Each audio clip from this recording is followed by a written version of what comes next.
Bonjour, je vous propose une vidéo sur la recherche des antécédents d'un nombre par une fonction.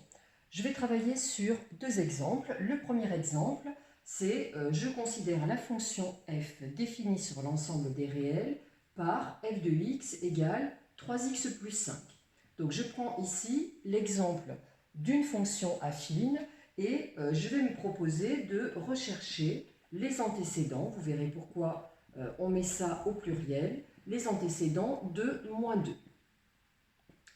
Alors, avant de rentrer dans le vif du sujet, je rappelle rapidement ce qu'est une fonction. Donc, une fonction, c'est une machine à transformer les nombres dans laquelle donc, on rentre ici un nombre, en général on le note x.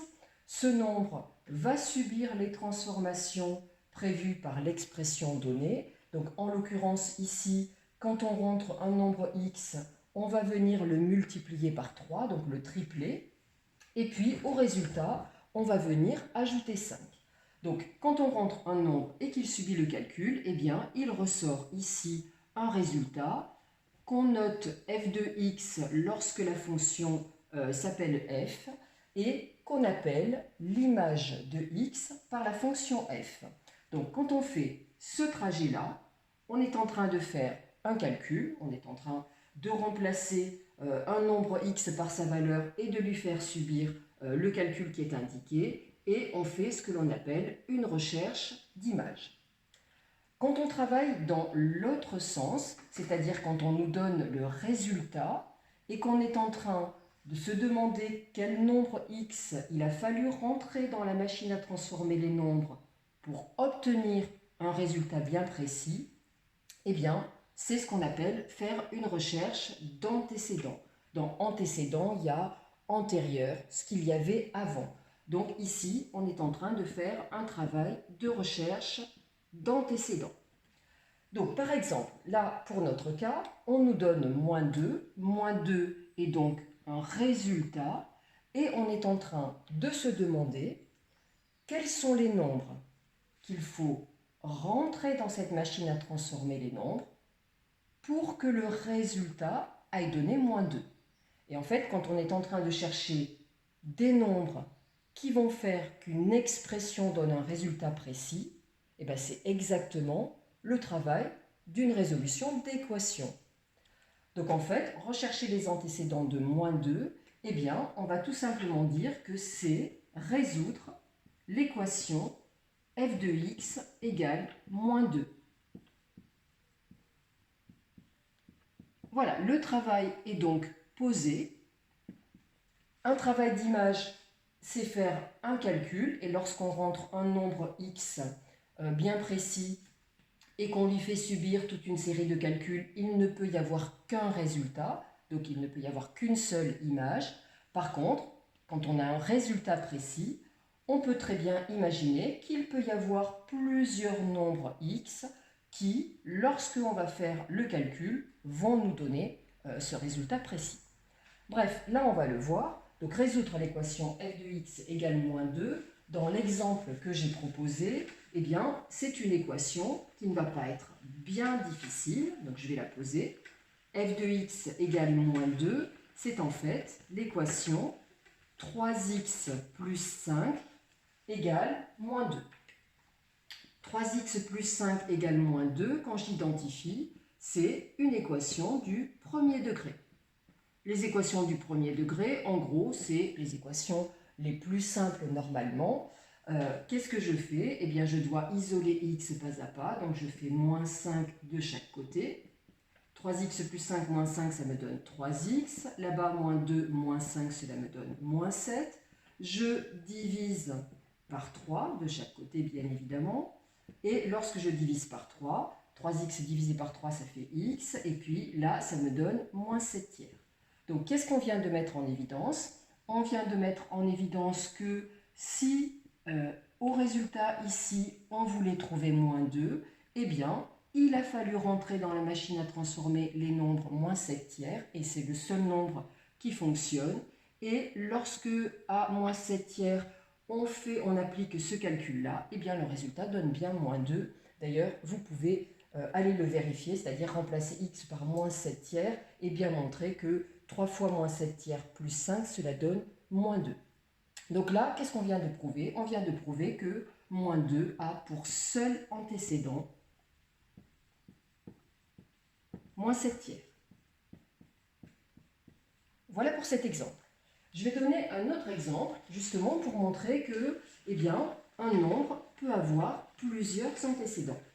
Je vais prendre une fonction, par exemple, donc soit la fonction f, définie sur R, donc l'ensemble des réels, par f de x égale 2x au carré moins 3x plus 1.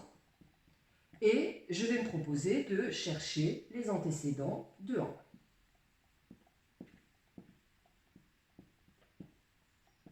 Voilà. Donc, je rappelle par un petit schéma qu'est-ce que ça veut dire. Donc, j'ai ici ma machine à transformer les nombres. Je rentre un nombre x. Ce nombre va subir une série de calculs. Alors là, la série de calculs, on peut la décrire. Quand on va prendre un nombre x, on va tout d'abord le mettre au carré. Ensuite, on va doubler le résultat, donc on va multiplier par 2. On va venir enlever 3 fois, attention, le nombre initial. Et puis, au résultat, on va venir ajouter 1. Quand on aura fait ce travail-là, on obtiendra l'image de x par la fonction f de x. Là, nous, on veut que cette image soit 1. Donc, on est en train de se demander quels sont les x qu'il a fallu rentrer dans la machine à transformer les nombres pour que le résultat, qui était, normalement, on le notait f de x, eh bien, que ce résultat soit égal à 1. Donc là, chercher les antécédents de 1, c'est résoudre l'équation f de x égale 1. Je vous invite vraiment à écrire cette petite phrase parce que c'est ce qui fixe en fait le raisonnement et qui fait passer de la question posée au traitement mathématique qu'on va mettre en place. Donc c'est résoudre l'équation f de x égale 1. Cette équation, eh bien, c'est donc 2x au carré moins 3x plus 1 égale 1. Ah, tiens, cette fois-ci, autre registre, c'est une équation du second degré. Équation du second degré, quand vous êtes élève de seconde, eh bien, on va vous dire et vous répéter, d'ailleurs en première, ça va être pareil, mais vous aurez peut-être d'autres procédés suivant la première dans laquelle vous êtes. En tout cas, en seconde, on va vous dire une équation du second degré, il faut absolument que tu la ramènes à équation produit nul. Donc dans équation produit nul, il y a deux mots. Il y a produit et il y a nul. Déjà, ramener à équation nulle, c'est pas bien compliqué. Il suffit ici qu'on ait 0, et donc pour ça, on fait moins 1 de chaque côté. Ce qui va donner de ce côté-là 2x au carré moins 3x plus 1 moins 1, donc moins 3x, et de ce côté-là, 1 moins 1, 0. Là, on a équation nulle, équation égale à 0. On n'a pas la notion de équation produit nul. On n'a pas produit, donc là, il faut transformer ceci en un produit et on voit qu'on peut factoriser par x. Donc là, je ne mets pas de flèche parce que c'est pas, on ne fait pas le même calcul de chaque côté, on est juste en train de factoriser.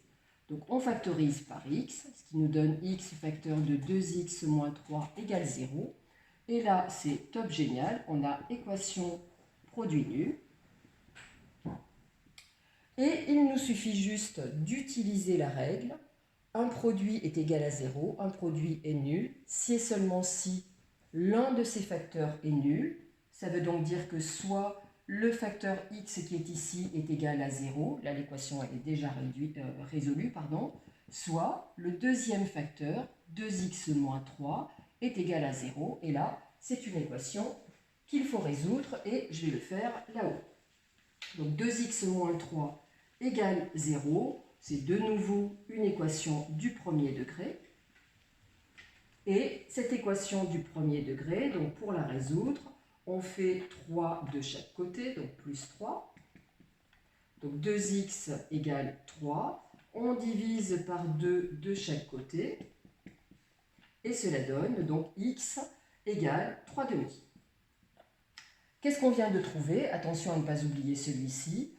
On vient de trouver que, eh bien, si on voulait obtenir 1 comme résultat avec cette fonction f, eh bien, il y a deux possibilités et deux uniquement. Si on rentre le nombre 0 dans la machine f à transformer les nombres, le résultat va être 1. Mais si on rentre 3 demi, eh bien, le résultat va être 1 aussi. Et ce sont les deux nombres, et les deux seuls qui fonctionnent. Donc, conclusion, 1 possède deux antécédents qui sont 0 et 3/2. Voilà comment on travaille sur la recherche des antécédents d'un nombre par une fonction. Donc en gros, la recherche des antécédents, c'est être capable de résoudre une équation. Donc si vous êtes méthodique, si vous connaissez les protocoles de résolution des équations, et être méthodique, ça veut dire être capable de repérer tout de suite quel type d'équation vous avez en face de vous, est-ce qu'elle est du premier degré, est-ce qu'elle est du second degré, etc. Et que vous connaissez la marche à suivre pour les résoudre, eh bien en gros, rechercher un antécédent, ça ne vous posera pas de problème particulier. Voilà, donc je vous donne rendez-vous dans d'autres vidéos pour d'autres exercices mathématiques. À bientôt, au revoir.